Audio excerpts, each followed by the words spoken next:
Media playback is unsupported on your device. Media caption: Kenya's election rerun explained. Kenya's presidential election rerun has been marred by isolated clashes and a boycott by the main opposition.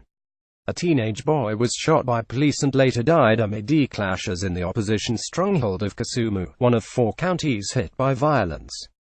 The Electoral Commission said voting in those areas would be postponed until Saturday.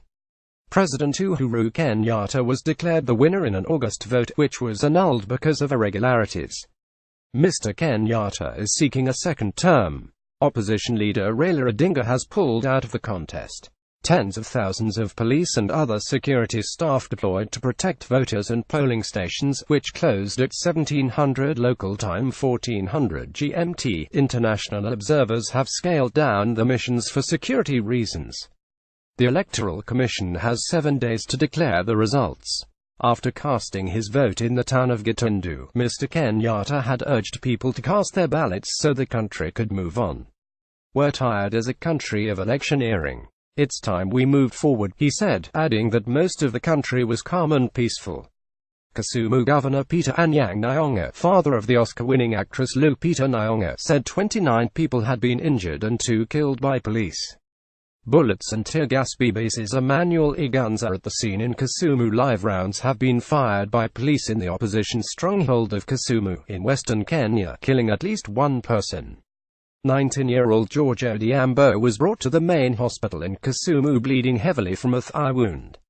His brother told me that they had been sitting outside the house watching opposition demonstrations when he was shot. 4 other patients nursing gunshot wounds are all in a stable condition. "We've been coming across pockets of protesters as we drive around the city with police firing tear gas to disperse them. Most people here have heeded the boycott call by the opposition and stayed at home, and many polling stations have been barricaded to stop any would-be voters." A voting official in Kisumu told me just 3 of 399 polling station officials had turned up, fearing they might face intimidation for taking part in the election. A lone but determined voter came to the main polling distribution center this morning to find out how he could vote as his polling station was closed. "What effect are ethnicities having?" BBC Kenya analyst Dickens Oliver says the ethnic divide can already be seen in the voting, with a high turnout so far in regions where President Kenyatta's Kikuyu community and Deputy President William Ruto's Kalenjin community reside. In parts of western Kenya where Mr. Odinga's Luo community is mostly based, there is a near 100% boycott of the poll. The Electoral Commission has postponed voting until Saturday in the western counties of Homa Bay, Kisumu, Migori and Siaya because of security challenges. These areas are all likely to continue observing the opposition's boycott. Media playback is unsupported on your device. Media caption: Kenya opposition supporters bring machetes and rocks to election protests. Ethnic-based politics is deep-seated in Kenya, fueled by the illusion that if one of us is in power then people from the community will benefit, he says. Some Kenyans may also feel Mr. Odinga's withdrawal makes the competition somewhat redundant. Others may be just fed up with the ongoing political crisis, all factors that could affect the overall turnout, he adds.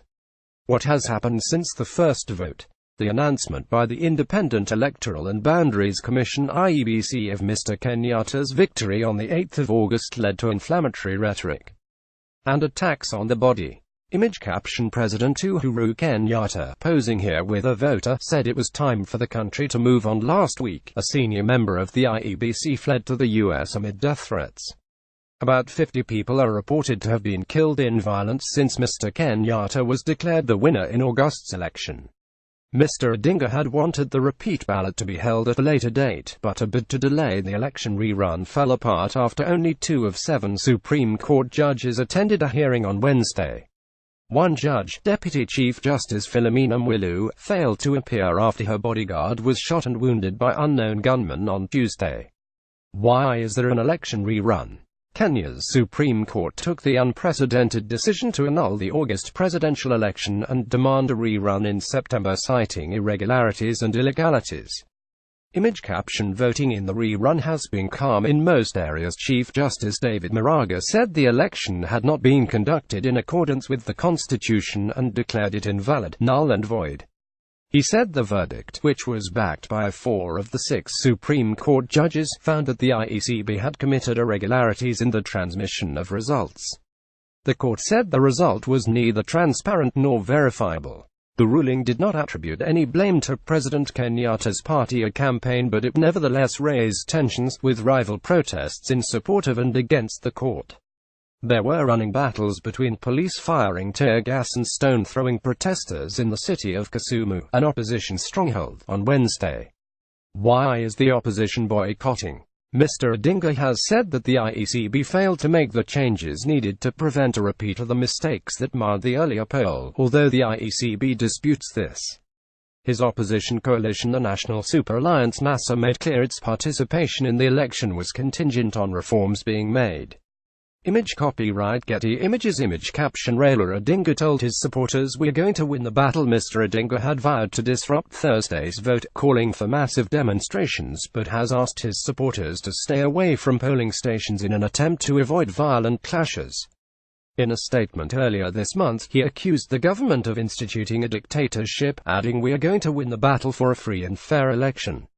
Our opponents want an election for the sake of it. We want a better election," he said.